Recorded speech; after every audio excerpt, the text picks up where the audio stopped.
3 tahun berturut-turut mendapat penghargaan Kota Layak Anak, dan mungkin apa langkah selanjutnya yang dilakukan oleh pemerintah Kota Sawalunto? Langsung saja kita tanya ke Pak Wali. Pak, setelah adanya fasilitas dan mungkin dihilangkannya iklan rokok gitu ya, dan mungkin kita tahu dengan kondisi sekarang juga masih dengan suasana COVID-19 gitu loh. Mungkin kedepannya langkah-langkah pengembangan seperti apa yang bakalan dilakukan, inovasi seperti apa yang dilakukan supaya mungkin katakanlah masih bisa mempertahankan penghargaan Kota Layak Anak ini di tahun-tahun berikutnya gitu Pak. Ya, pertama mungkin apa yang sudah kita lakukan ya. Meneruskan berarti ya Pak ya? Nah, meneruskan tentu hak-hak sipil seperti tadi yang kita mungkin ingin menyampaikan bahwa anak itu harus punya identitas seperti akta yang cukup, karena ini sangat penting sekali untuk masa yang akan datang. Kemudian fasilitas-fasilitas itu kita sudah siapkan. Fasilitas di bidang pendidikan, menyiapkan sekolah ramah anak, menyiapkan perda pendidikan inklusi. Kemudian bidang kesehatan kita sudah menyiapkan puskesmas ramah anak, dan itu sudah tersertifikasi. Kemudian kita sudah meluncing musola, masjid musola ramah anak, itu secara fasilitas. Kemudian tempat bermain ramah anak, dan juga terakhir sekretariat dari Forum Anak Kota Arang tersebut. Itu yang sudah kita lakukan. Kalau misalnya kita tanya, maaf memotong Pak, jumlahnya gitu Pak, jumlah dari puskesmas tadi, ruang ramah untuk bermain anak tadi berapa gitu Pak? Ruang bermain ramah anak kita punya 1 RBRA, namanya Selat Karimata. Kemudian untuk puskesmas ramah anak kita punya 2, yaitu Puskesmas Silungkang dan Puskesmas Talawi. Kemudian untuk sekolah ramah anak sudah punya. Targetnya kita ke depan lagi bagaimana sekolah ramah anak itu ada di setiap sekolah. Nah, kemudian kita juga ingin melibatkan desa dan kelurahan. Bagaimana seluruh desa dan kelurahan yang ada di Kota Sawalunto dari 4 kecamatan, 10 kelurahan, 27 desa menjadi desa dan kelurahan ramah anak. Itu target kita ke depan. Dan juga kita penilaian ini kan berjalan setiap tahun. Ini belum penghargaan yang tertinggi. Nah, kita ingin naik ke tingkat yang lebih tinggi, yaitu tingkat utama. Tingkat utama ada beberapa kriteria yang harus kita siapkan. Yang pertama adanya perda tentang Kota Layak Anak. Dan tahun ini kita sedang bahas dengan DPRD, perda tentang Kota Layak Anak. Di salah satu pasalnya nanti akan ada pasal berbunyi tentang pengaturan tentang iklan layanan rokok. Kemudian kita juga sedang menyiapkan UPT layak anak tersebut. Jadi dengan kegiatan yang kita lakukan tersebut, secara syarat-syarat nanti kalau untuk penilaian selanjutnya kita akan menjadi Kota Layak Anak yang lebih tinggi daripada ini, yaitu Kota Layak Anak tingkat utama. Tahun depan bisa ya Pak ya? Itu target kita ke depan. Karena bagaimanapun kita bicara target, kita tidak bisa puas dengan kondisi yang seperti ini. Betul. Dan harus ada langkah-langkah yang harus kita lakukan. Ini langkah yang sudah kita siapkan dan sedang berjalan.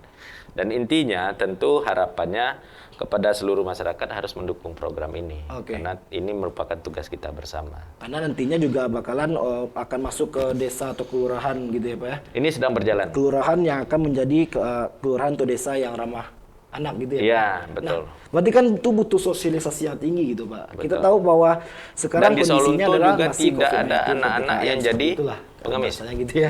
Jadi bagaimana upaya untuk bisa memaksimalkan itu gitu Pak? Ada 2 mekanisme yang kita lakukan. Yang pertama secara virtual ya. Nah, seperti dengan adanya pandemi kita juga harus berinovasi melaksanakan kegiatan. Kalau untuk jumlah yang banyak kita secara virtual.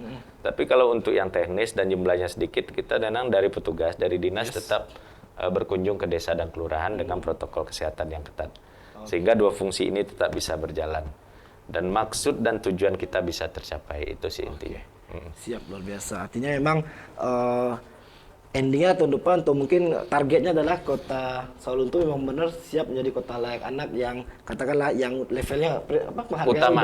Yang utama ya Pak? Utama. Luar biasa, kita harapkan juga supaya tercapai. Dan kita tahu kalau Pak Wali juga bilang di Sumatera Barat baru 2 kota ya Pak, Sawalunto dan Padang gitu ya. Yang India ini. Sip. Dan kalau misalnya kita coba tarik sedikit gambaran gitu ya Pak, mungkin banyak masyarakat di Sawalunto atau mungkin di luar Kota Sawalunto gitu ya, mereka banyak tahu kalau misalnya Sawalunto ini juga salah satu kota tambang gitu loh. Apalagi juga mendapatkan disahkan warisannya juga oleh UNESCO beberapa waktu belakangan gitu ya Pak. Artinya kan kalau bisa kita bicara tambang, sedikit banyak pasti kan mempengaruhi udara atau polusi gitu Pak. Ya. Nah, sedangkan kalau bisa kita juga concern untuk katakanlah menjadi menjaga kesehatan anak gitu lah. Oke. Hal seperti apa yang mungkin bisa mengurangi atau menekan angka-angka ini gitu Pak? Oke. Yang pertama kalau bicara penghargaan ya, memang kita Kota Sawalunto mendapat legitimasi berstandar internasional, Luar biasa ini. yaitu penghargaan warisan sebagai warisan budaya dunia oleh UNESCO. Salah satu lembaga dari PBB ya, UNESCO. Dan kenapa? Karena memang kita adalah dalam sejarahnya memang kota tambang pertama dan secara besar-besaran di Asia Tenggara dulu ya. Siap. Dan ini tidak bisa kita lepaskan dari sejarah. Perpaduan teknologi Eropa pada waktu itu berpadu dengan budaya lokal sehingga menghidupkan daerah Sumatera bagian tengah pada waktu itu, yaitu yang disebut dengan Sawalunto. Seiring perjalanan waktu, sumber daya alam itu menjadi habis.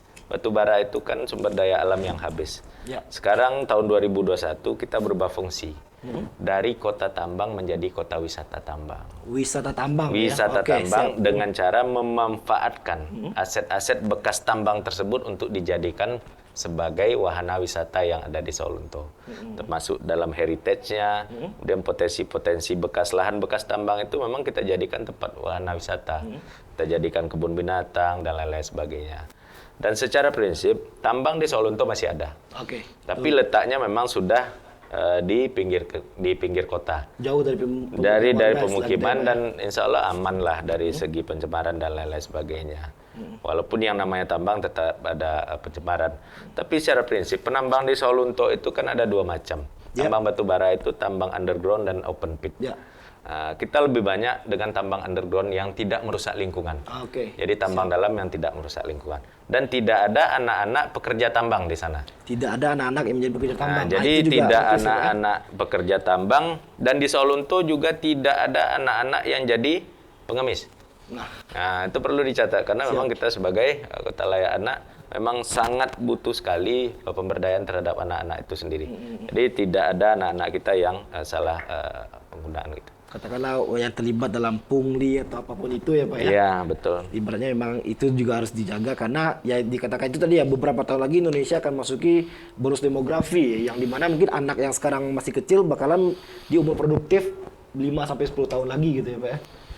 Oke, seperti yang disampaikan oleh Pak Wali tadi bahwa banyak upaya yang akan dilakukan ke depannya untuk tahun ke depan supaya bisa mencapai penghargaan kota layak anak di level utama tadi gitu loh. Salah satunya mungkin yang saya garis bawahi juga tidak ada anak-anak di Kota Sawalunto yang menjadi buruh atau mungkin pekerja tambang gitu ya.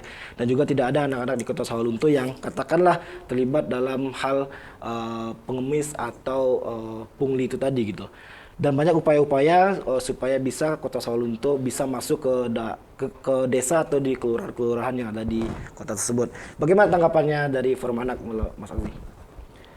Ya, itu tanggapan dari Forum Anak itu sendiri melihat dari anak-anak Sawalunto yang tidak ada menjadi pekerja tambang, tidak ada yang menjadi buruh ataupun menjadi pengemis. Ya kami pertama itu kami sangat bangga. Karena mengapa bisa terjadi sedemikian rupa? Karena perhatian pemerintah yang sangat tinggi kepada anak-anak. Contohnya di dalam ya kan di penilaian KLA dari Makassar. Yes. Makassar itu salah satunya hak sipil, pendidikan. Nah, di Kota Sawalunto, anak-anak di Kota Sawalunto dapat dikatakan seluruhnya mendapat pendidikan yang layak dari pemerintah. Gak ada, maksudnya gak ada anak-anak yang pulang sekolah mereka ngemis, gak ada yang pulang sekolah mereka pergi bekerja tambang, gak ada kan? Berarti itu salah satu pemerintah atau salah satu bukti pemerintah sangat memperhatikan anak di Kota Sawalunto. Ya. Berarti kalau misalnya salah satu catatan juga tentang mencoba untuk mensosialisasikannya ke desa atau kelurahan-kelurahan yang ada di Kota Sawalunto. Mungkin Forum Anak ikut turun tangan atau kolaborasi seperti apa yang bakal dilakukan gitu. Ya, yang pertama kolaborasi yang dilakukan Forum Anak yaitu Forum Anak turun ke desa-desa, kelurahan-kelurahan, roadshow ke desa-desa dan kelurahan untuk membuat Forum Anak Desa juga, Forum Anak Desa atau Forum Anak Kelurahan. Jadi di sana nanti mereka dibentuk strukturnya nanti kami menyuruh mereka untuk membuat suara, membuat suara dari desa atau kelurahan tersebut. Nanti ketika ada acara musrembang tingkat desa, tingkat kelurahan, nanti forum anak yang desa atau kelurahan tersebut akan menyampaikan suara-suara mereka kepada pemerintah di desa atau kelurahan tersebut. Nah, dengan begitu perhatian pemerintah terhadap anak itu sangat tinggi di Kota Solo itu. Endingnya juga forum anak siap ya untuk berkolaborasi dan membantu pemerintah kota untuk mewujudkan program atau strategi yang dibilang Pak Wali tadi gitu. Iya, betul.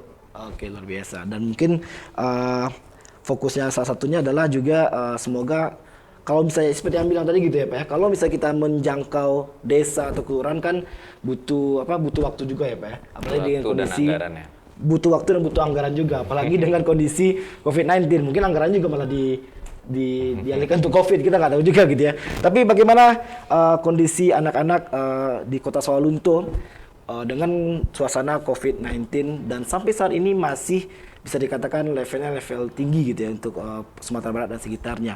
Saat lagi tetap di Ranah Talk, kita break sejenak.